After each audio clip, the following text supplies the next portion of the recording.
Shalom. So today I'm going to talk to you about interracial relationships, mainly interracial marriage, and producing of children and offspring. So first of all, this video is not about hatred or anything like that. I'm just making this video just to speak about the facts on interracial mating.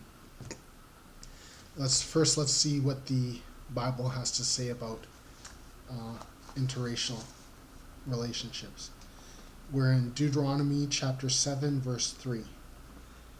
Neither shalt thou make marriages with them. Thy daughters thou shalt not give unto his son, nor his daughter shalt thou take unto thy son. For they will turn away thy son from following me, and they may serve other gods. So will the anger of the Lord be kindled against you, and destroy thee suddenly. Okay, and this topic has been speaking about,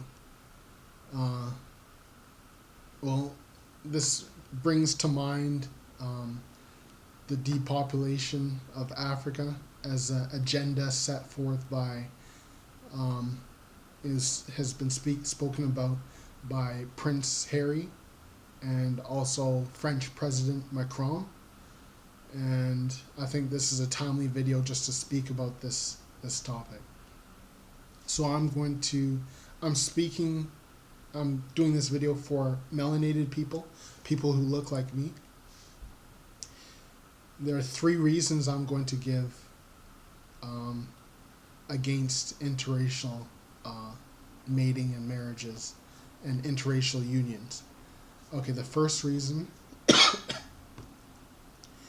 is that as melanated people, we have the most dominant genes, and the other races have a weaker and recessive genes. So a man like me going with any woman other than a melanated woman would be to weaken my seed, to weaken my offspring, and decrease the strength of my offspring when I have children with a woman who is not melanated. Okay, the second reason I'm going to give is many people, like melanated people like me, for example, I'm a so-called Jamaican, and African Americans and others who have went through slavery and are owed a debt by many European nations for going through slavery. And if we continue to mate with other nations, then our claim to that debt that we are owed will be minuscule or non-existent at all in the future. So that's my second reason for not to go into these unions. And third, many people who, especially of European descent, are having a lot of problems having children, and having only 1 or maybe even 2 children per household, whereas black people, African people are easily having 6-7 kids.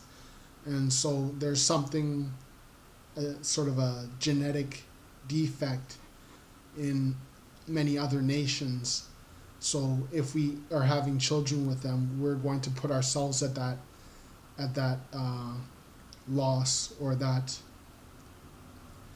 negative position where we would be with them and we would be having problems having kids because they have problems with their seed or with their fertility in the future.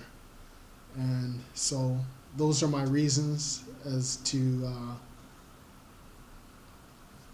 maintain hegemony and to avoid interracial unions. Shalom.